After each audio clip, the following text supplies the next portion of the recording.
Hi, Percy Fam! Again, it's Chai! And Rap. Happy Mother's Day! Happy Mother's Day!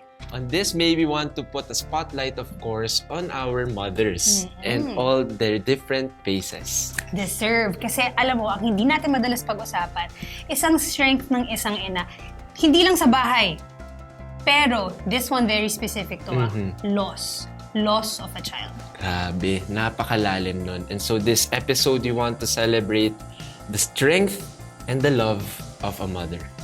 Welcome to our episode entitled Motherhood in the Face of Grief, a Mother's Day Conversation.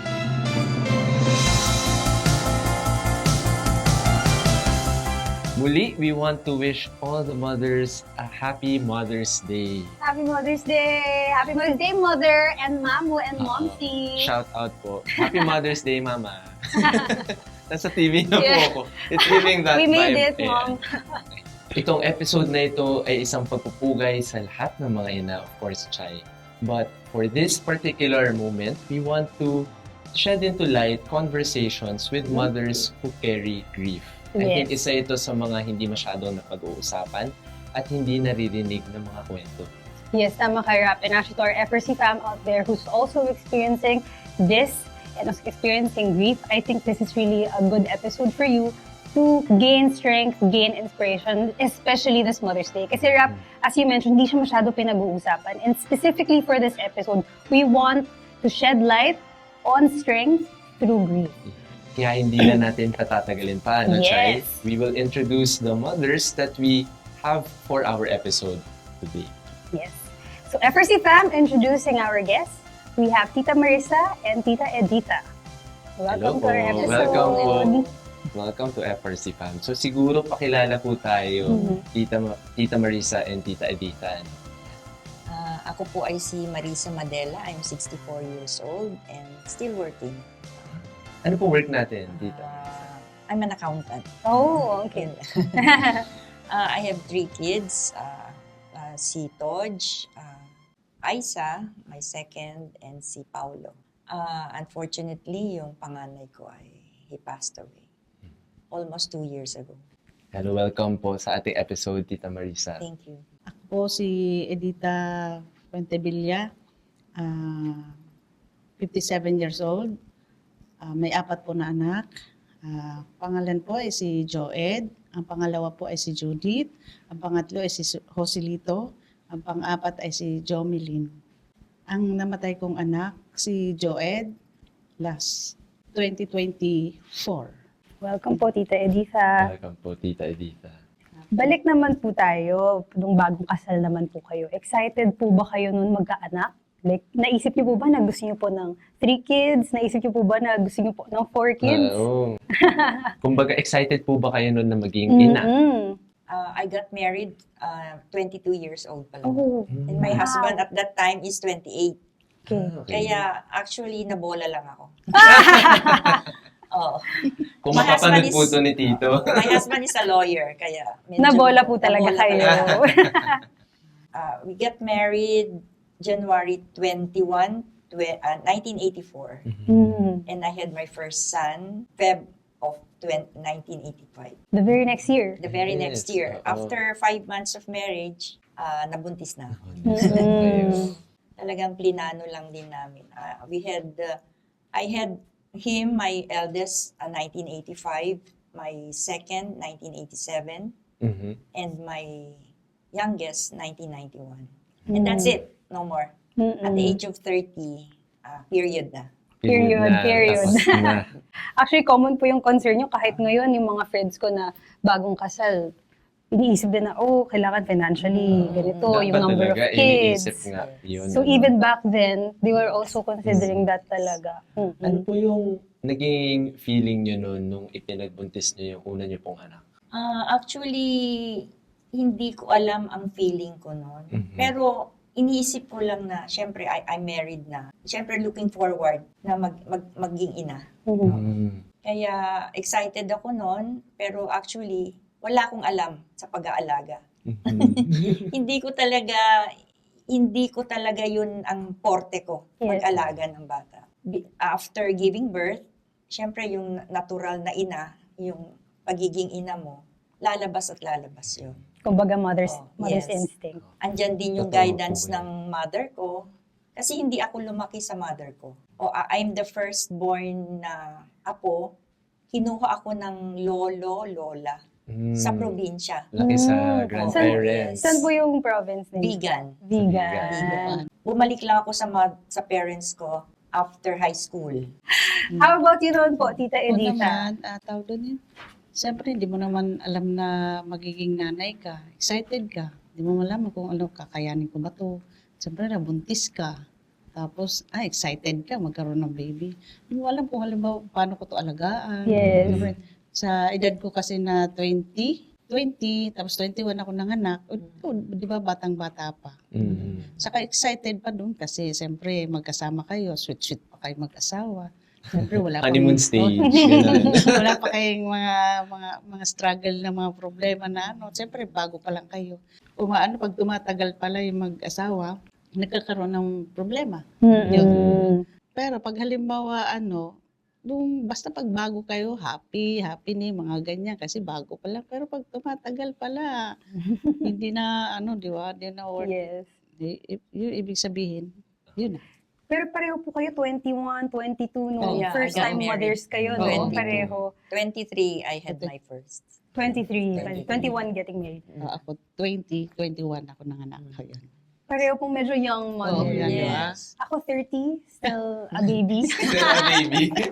Still Oh, getting there. I Still. think gusto ko po malaman, no, at least from my perspective, ano po yung mga naging pinakamahirap being a first-time mom at that age? Aba, yung umiri. Pumili talaga. Ang sakit! Masakit Ayun, mga nasa, anak. oo, di ba? Masakit tapos yung taking care. Mm-mm. Yung pag nagkasakit sila, ang hirap. Ang hirap yung you wish na ikaw na lang magkasakit. Ayun, tama. Mas mahirap po ba yung during pregnancy or yung after? After ako. After kayo po. Ayun. Parang nasa iri pa rin si So, kasi ang hirap nung magli-labor. Tapos pag-labor, di mo laman kung ilang santo na ang hahanapin mo. Hala! Hipuin mo Ano na. po ba yung pinakamatagal yung labor? Ano sa mga yun? anak niyo? Natawag doon, mga Oras. 5 oras po. 5 oras. Di, ang sakit nun. Oo. 5 hours of Di mo pain. malaman kung anong maninipa ka or ano. Sabi ko, ganito pala pag naging nanay. Di ba? Tapos sabi ko, lagi ko sinasabi sa kanila, tingnan mo ang hirap-hirap magbuntis, mag-iri sa inyo. Tapos ngayon, paglaki nyo, ganunin nyo lang kami, sasagot-sagutin kami. Yun na. Ay, narinig ko lang yun sa Ay, mga nanay ko. Narinig Narinig ko yun. Oh, Parang yun. isang araw lang. Very valid po kasi yung Mm-mm. mga ganong challenges, parang hindi mo talaga malalaman. Until hanggang hindi nandun ka ka maging na. ina. Yes. Oo. How about sa ilang dekada ng experience nyo ng pagiging ina? Ano yung mga moments na na-feel yung sobrang saya nyo naman maging nanay? Saya pala maging ina. Parang When ganun. you are with them. Bonding. Presence, Bonding. bonding. Para sa Yun bonding, yung oh. yung presence lang nila na nandyan lang sila. May mga specific instance po ba sa inyo? Basta pag magkakasama kami tuwing Sundays, Hmm. kasi that is family Family day. day. Sundays, Yes. family days. Sundays, we go to Mass. After Mass, Labas. nagla-lunch kami, Hmm. then we see a movie sometimes, tapos nagmumall. Mhm. That's it. Kwento-kwento. Oo. then Bonding That's po it. Bonding talaga. talaga. Kasi Kahit believe saan pa talaga yun, no? eh. Oo. The family that prays together stays Stays together and talaga. eats together. Eats together. Oh. Kayo naman. see a movie together. Tama. Yes. Siyempre masaya pag andyan yung mga bata talaga. Mm-mm. Yung sa pag halimbawa, lalong pag Sunday, sama-sama, tapos kakain kayo, magsisimba. Saka bahay na lang tayo kakain, huwag nang lalabas, wala tayong ano eh. O, di ba? Kahit saan naman Oo, po kahit eh, saan, no? oo. Yun lang. Basta ang mahalaga sa kanila ay dadalhin mo lang sa simbahan. Malaga ngayon yan. Mm-mm. Hindi ko in-expect na kasagutan po yun O baka kasi this is coming from a son. Na yun pala yung pinapahalagan talaga ng mga nanay. Yung presence lang, like very, very simple. Kami kasi nandun kami sa stage na yung bahay namin madalas empty na kasi they work yung kami magkakapatid, kung saan pupunta. Tama yan. Pero pag nagka-come together nga kami, talagang those are the times that Yes. we really treasure also. Mm-mm. Na hindi ko alam na posibleng talagang yun din Yun lang pinahawakan talaga. ng nanay ko. Oo, May make time for uwi your rin ako. mothers. Make time. Actually, or mahilig po ba kayong magluto? Kasi sometimes, di ba yung mga mothers, mahilig din ipagluto yung mga anak Sorry, nila. pero I don't cook. Okay lang po Okay. yun. Mga woman of order. Yes! Order ng Grab. Pero Order my daughter knows how to cook. Oh, that's Ayan. nice. Ako din po di marunong magluto.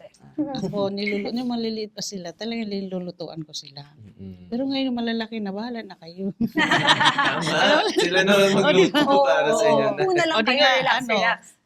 Nag-ano na lang, o-order na lang sila. Pero nung ko, tandaan ko talaga sa kanila, palibasa as ma'am, single mom, sabi ko, hindi ko sila napapagalitan ng yung maramihang tao. Naghahanda talagang nagluluto ako ng favorite nilang pagkain. Tsaka mo Oo. papagalitan. Tapos sabi niya, sabi nagtatanong, sabi niya, ma'am, may ginawa ka bang kasalanan? Sabi naman ng kapatid niya, wala, ikaw. Sabi niya, wala. Ba't si mama nagluluto ng paborito natin? Siguro mayroon tayong kasalanan. Meron sila. Meron Tapos, yun. tapos Cute pagkatapos na namin kakain yan, sasabihin, Mama, anong ginawa namin? Natagluto ka ng masarap. Sabi niya, bakit? Ayaw niyo ba ng ganitong banding natin? Sabi, gustong-gusto nga namin eh.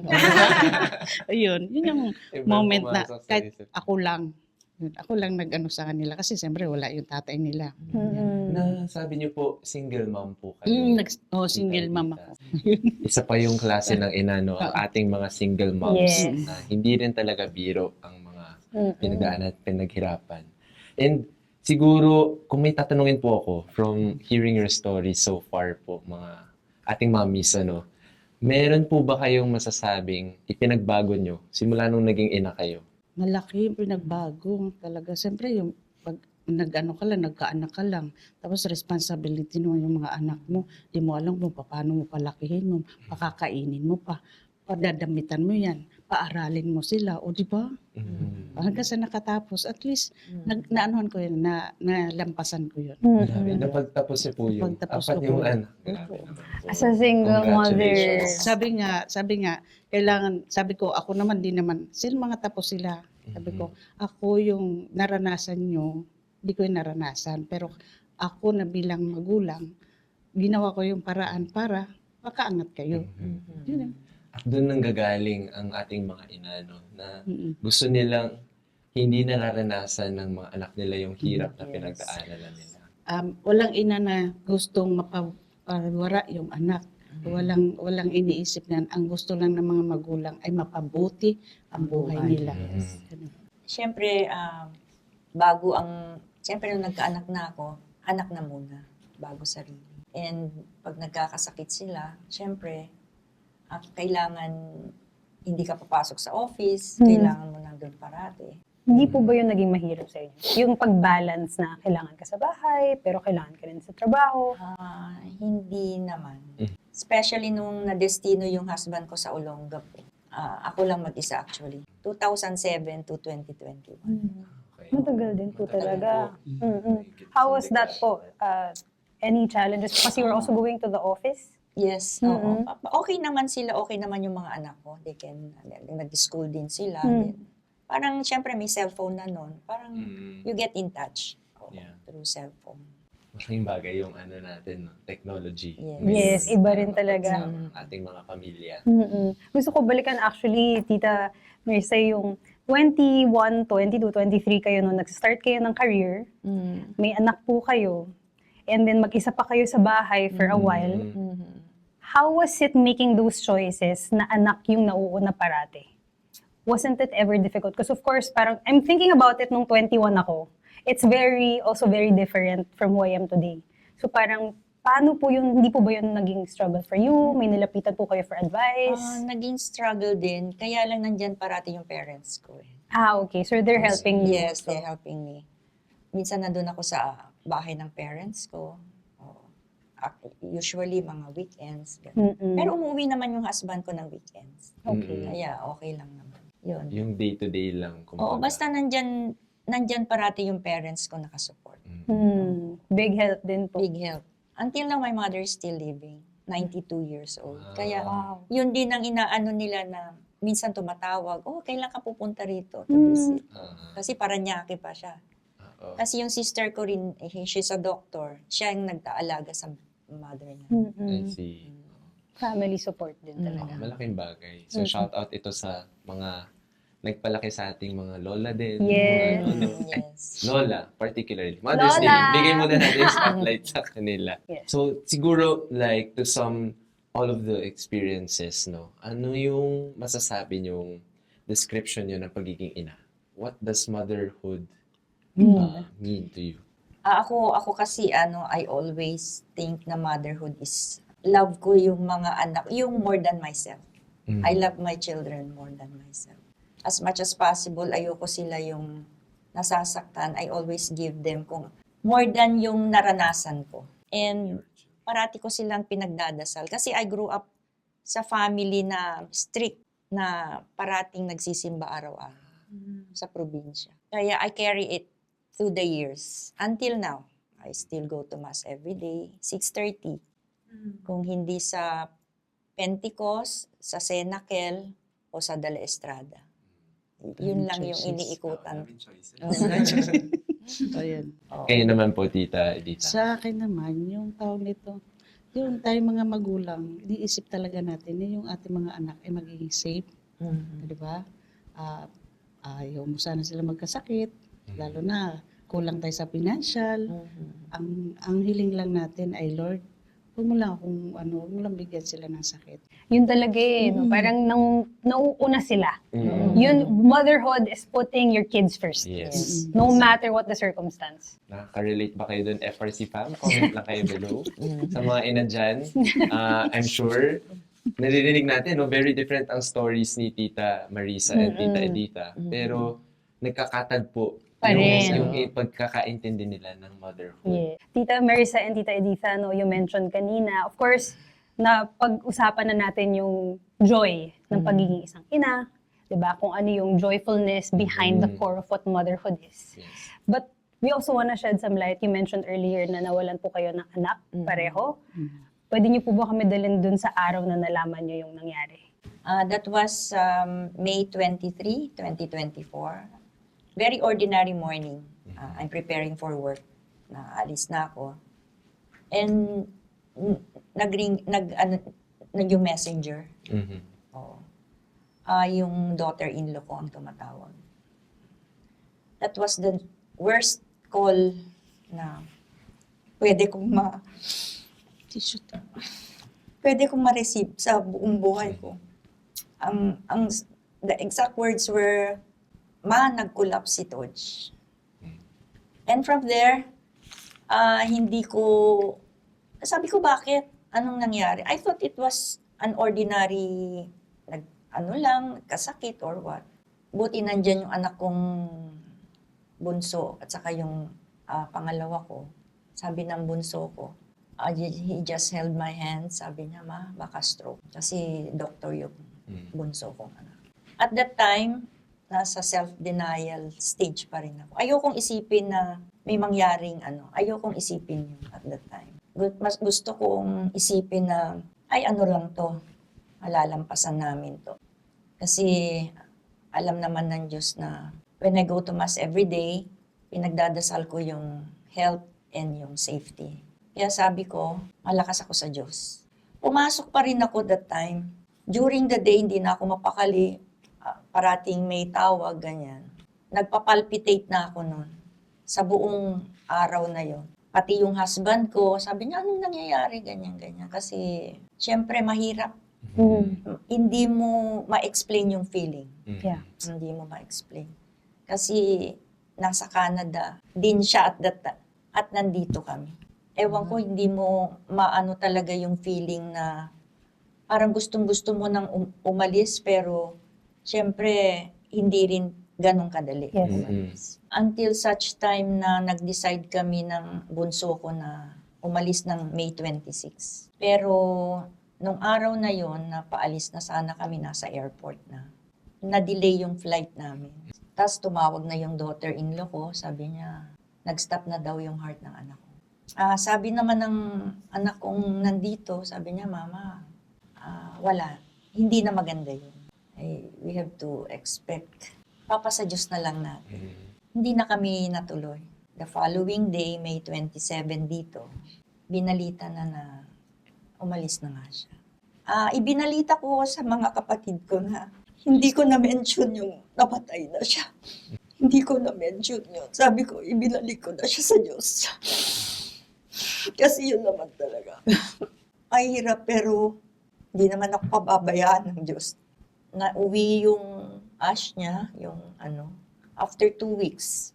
That time, sabi ko gusto kong magkaroon ng mass. And Father Terence said the mass. Yun, until now, I still cry every day. Hindi nyo lang ma-imagine yung pain, the fear of not seeing him. Mas lalo na noong unang mga araw na nawala siya, 10:30 a.m., masama ng pakiramdam ko. Kahit na nasa office ako. Doon kasi siya tumatawag eh. Pag nasa office na po. Oo. Every day, called up. Mama, andito na ako sa office, mga ganun. Kasi napalaki ko sila sa ganung environment. Kaya, napakahirap. Until now, I try. Kung nasa kotse ako, I drive. Minsan sumisigaw ako, I shout.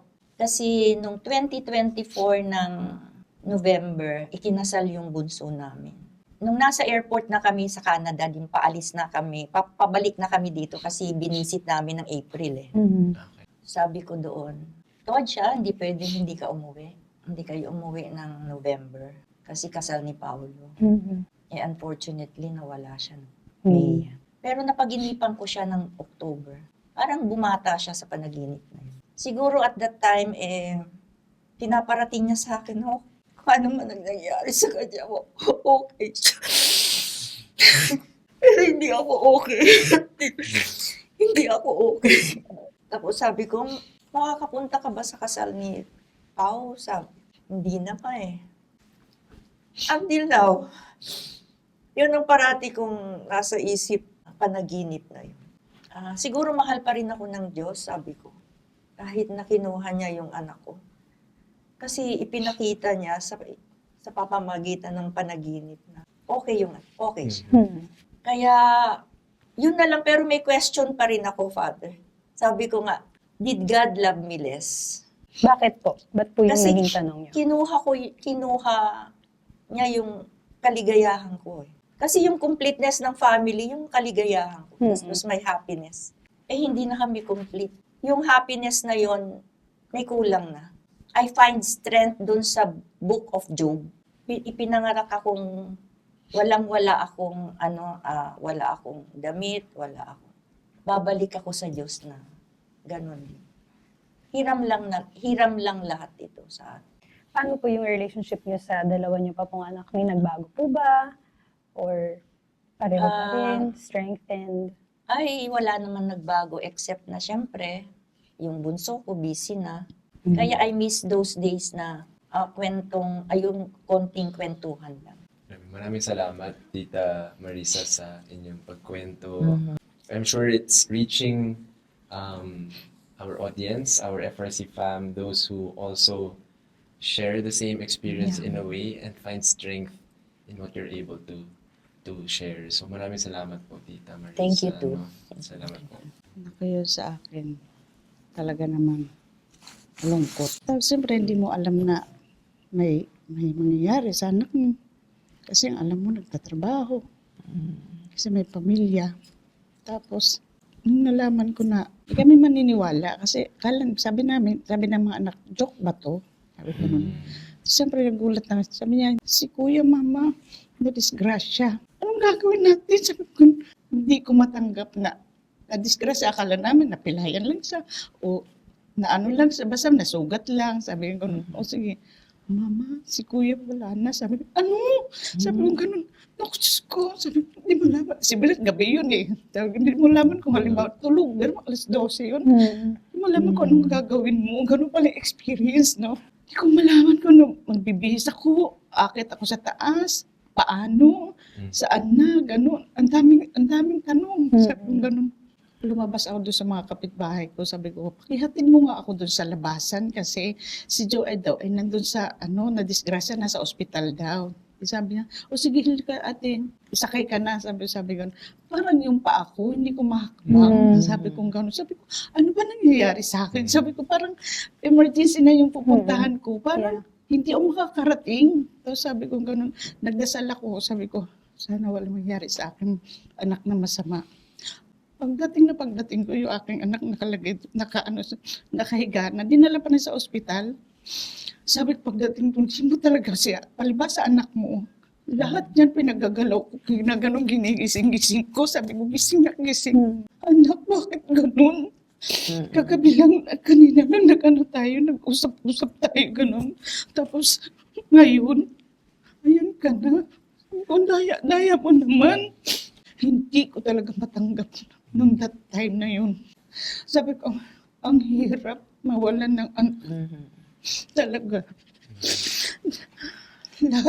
Lahat ng palibasa na experience ko, yun ang masasabi ko talaga, ang karanasan ng mga gulang. Pag ikaw namatayan ka talaga, hindi mo alam, sasabihin mo talaga na, ako na lang sana namatay, wag yung anak ko. Ganun ang pagmamahal ng anak. Kasi mababait naman sila. Pero ito yung natanggap ko din na salita sa mga anak ko. Sabi ko, mama, mag-relax ka lang. Sabi ko, paano ako mag-relax? Si kuya mo, hindi na naman babalik yun. Sabi ko sa kanila. Tapos sabi niya, mama, nandito pa naman kami. Yan. Tapos sabi ko, sorry na ka kasi hindi ko talaga matanggap na wala na yung kapatid niyo.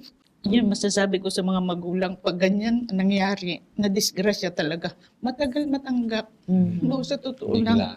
Oo. Hanggang ngayon, hindi ko pa rin talaga maano yun.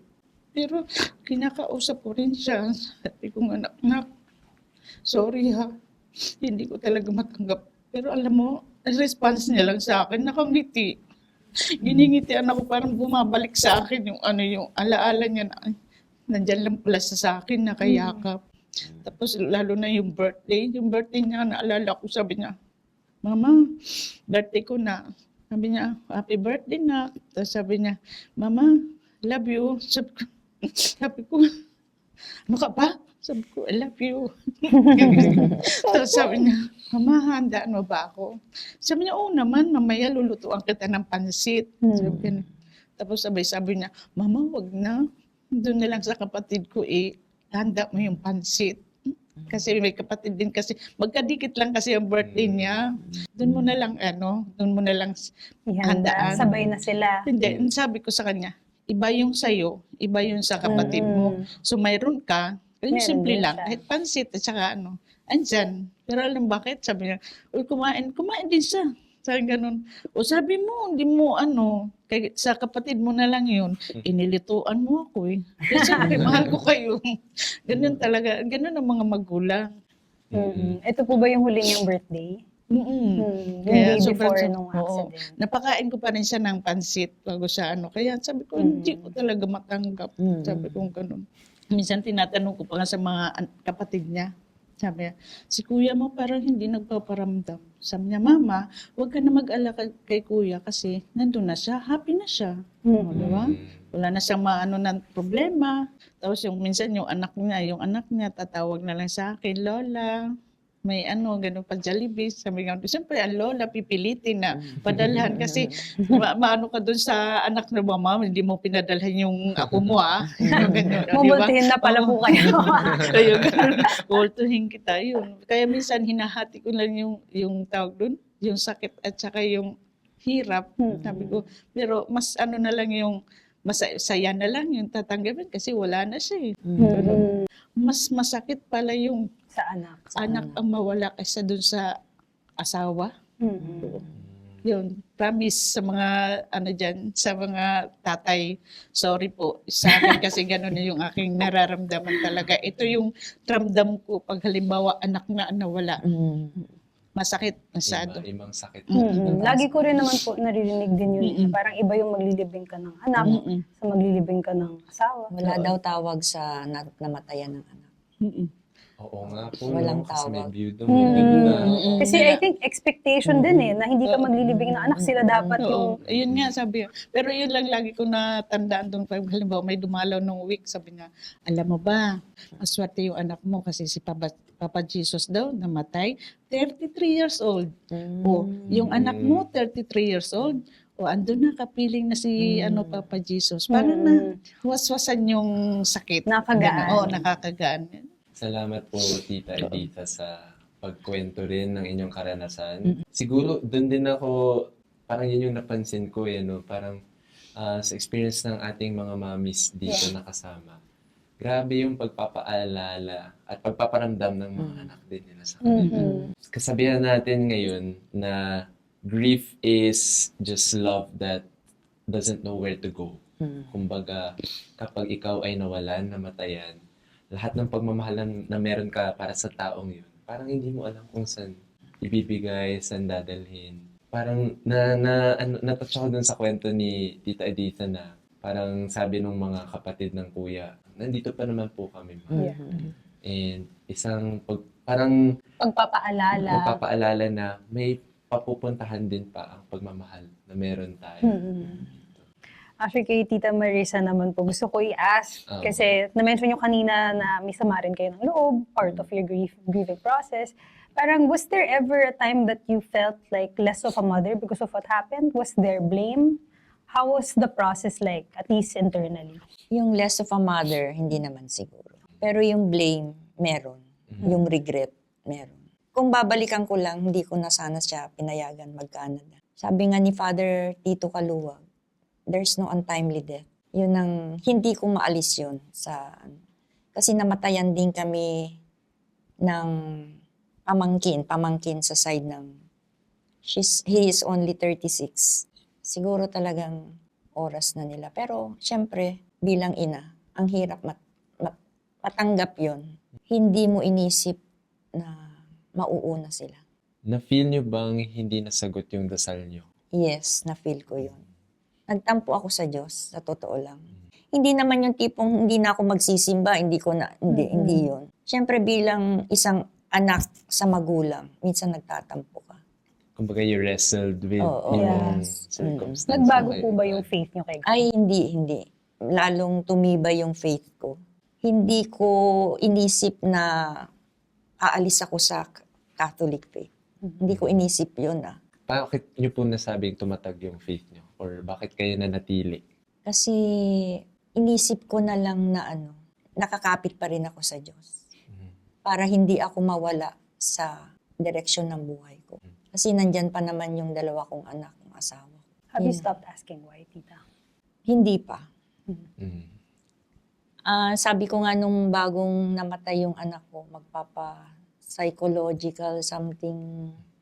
Nag-attend ako once, therapy, oo. Pero parang sabi ko, mas mabuti on my own. Through prayers, yung faith ko lang. Yeah.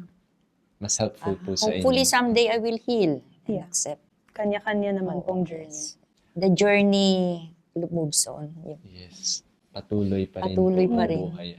Mahirap talaga yun na parang hindi lang lampasan parang grief is also something that you carry. Yes, I think it Parang doesn't magiging go part away. siya ng Oo. reality. Parang you just live with it. Yes. How about you, Tita Editha? Like, how has your faith in God, yung relationship niyo po sa Panginoon, paano siya nakatulong sa pag-handle niyo ng grief niyo? Basta hingi lang ako sa kanya lagi ng patawad. Kung ako naman, lahat naman tayo nagkakasala, di ba? Hingi lang tayo muna ng patawad sa kanya. Tapos, wag mong wag mong i-stop yung faith mo sa kanya kasi walang ibang makakatulong kundi siya. Walang nakakaalam kundi siya lang nakakaalam. Kaya tuloy lang tayo sa kapit sa kanya. Sabi nga na, swerte pa rin tayo dahil buhay pa tayo, di ba? Sa akin naman, na-stress din ako nung na yan, that time na yun. Hindi lang yung sa anak ko, at saka yung unang yung sa asawa ko. Yun, ko yun. Na-stress talaga. Na-mention yun na matay po yung So, asawa niyo. na-stress ako. 2025 po. Oo. Na-stress din ako, pero alam mo, nakakatulong pala sa stress natin na kung lang din natin, i-give up lang din natin sa Diyos at saka sa yung mga tunay na friend mo. Yeah. Doon mo ibigay yun. Nakakatulong sila kasi nakaka-advise sila. Yun, ganyan. Para nakatulong naman. Kasi pag hindi, alam bakit, mababaliw ka talaga. Para kang Sobra, kasama. oo. Parang nawawala ka na sa sarili. Pero yun nga, isipin mo, nandiyan si God, Nandyan, may mga anak ka pa. Yeah. Yun, may apo ka pa. May apo pa. Di ba? Yun lang, yun yung ano ko na ano, pinaghuhugutan ko ng ano, ng lakas. Siya lang talaga din. Tingin nyo sa akin, patawa-tawa lang ako, pero deep inside, pero wag nyo na lang akong banggain kasi masakit pa rin naman. Di ba? Yun yun. And I think yun yung totoong strength. Oo. Yung hindi mo nakikita. Oo. O, diba? Mm. Kaya yung mga kapitbahay dyan, no? Mga bahay din, huwag kayong ano dyan. Grabe. Katulog Diba, shout out so. Ano po yung best advice naman po na Sa mga- nakuha nyo sa buong proseso na to from your friends or kahit na sinong family member na nakatulong pwede nating talaga. shout out sa FRC fam naman na Ah. pinagdadaanan din yung Ang sa akin lang naman, basta ako, may friend ako na tunay talaga na ano, kahit iilan lang siya, pero ang dami pala nila. Pero na ano ko lang, napipick up ko lang talaga yung ano, tunay na gusto mo siyang anuhan, bigyan ng problema mo, sabihan. Kasi alam bakit, ipag-pray ka pala nila. Yun na pala yun. Find friends who will pray for you. Yes, ayun, yun. Kayo naman po, Tita Marisa, ano yung... Family ko pa rin. Andyan pa rin sila na able to listen. Andyan pa rin sila, a pat on your back. Yeah. Pag ganun. Andyan pa rin sila na in times of, minsan hindi mo na kaya, yung presence lang nila, it helps a lot. Na ilalabas. Yeah. Find someone to listen Yes. po talaga. I And think- draw strength from your Yes. family. Yes. Parang surrounding yourself with the right support system. Yes. No? In this time. Malaking bagay yun. And common for Tita Marisa and Tita Edita, yung pananampalataya sa Yes. Panginoon. I think mahirap sabihin kasi to keep the faith, lalo na kapag pinagdadaanan natin, yung natetest talaga natin. Natetest talaga yung ating faith. Kaya naman I honor you, Tita Marisa and Tita Edita, no, na talagang isa yun sa pinanghawakan nyo kahit na masakit. Kahit na may tampo tayo kay Lord. Nangyayari yun sa buhay natin. No? Pero pag titingnan talaga natin, wala naman tayong ibang kakapitan kundi ang Panginoon talaga. Yes. Yeah. Walang guidebook eh. Diba? Iba-iba. Pero Sariling sikap yung- lang. yes. Yung core lang dun talaga si God. Maraming salamat, Tita Edita and Tita Marisa. Edita and Tita Marisa sa inyong mga kwento. Baka meron po kayong huling message Para sa ating mga nanay. Kahit sa mga na anak nagsa-celebrate din po ng nila. Mother's Day. Yes. Ayan. Sa lahat po ng mga nanay na pareho ko ng sitwasyon. Sana ano pa rin kayo, okay kayo, pinagdadasal ko kayo na hopefully someday we will heal. Ma-accept natin kung ano man yung loss na nangyari sa atin. Thank you. Thank you, Tita Marisa. Marinig na pinagdadasal po Yeah. kayo. Tita Edita. Sa mga katulad ko mga nanay na lalo na namatayan din. Alam ko nandyan yung lungkot pero sa laon-laon pa naman ay masaya pa rin. At saka sa mga nanay na mga medyo bata-bata, alagaan niyo yung mga sarili niyo, huwag kayo makalimot sa Diyos. Sila lang ang nakakatulong sa atin. Yun. Basta manalangin lang tayo sa Kanya, tapos ligtas tayo. Maraming salamat Thank po you. ulit. Thank Tita you. Thank Marisa you for and Tita serving us. Edita. Thank you. Thank you, pinaiyak niyo kami. Hindi po madali. Hindi Ah, madali okay. talaga. Really, Hindi madali no? magpigil. Oo. Pero Happy Mother's Day. Happy Mother's Day. Thank you. Happy Mother's Day sa mga mama. Ayan, oo. Yes. And we have Ayan, di lang pa A small Mother's gift. Day. Naku, favorite color ng sun ko, pink. Talaga po. So yun, maraming salamat Thank po. you. Tita Thank you Edita. so much. Happy Thank you. Mother's Day. Happy Thank Mother's you. Day. Thank you. Personally, I could say na may na-inspire po kayo. Kasi ako na-inspire po ako lalo na mahalin ng aking ina. Yes. Ipakita po yun. Take some time. Make time. Yes. Tatawag na po. Uuwi ng bahay. Tama, yung mga zillennials dyan na gustong-gustong sa labas ng bahay. Ayan. Spend some time weekly with our mom. FRC fam, sana nagustuhan niyo ang ating story for this episode. Yes. And to the mothers out there, again, Happy Mother's Day! Happy Mother's Day! Ayan. Thank you for watching this episode. Again, it's Chai. And the wrap, we leave you with the wise words of Venerable Patrick Peyton Lam. Family that prays together stays together. And the world at prayer is a world at peace. Bye. Pray for your mothers. Happy Mother's Happy Mother's Day! Day.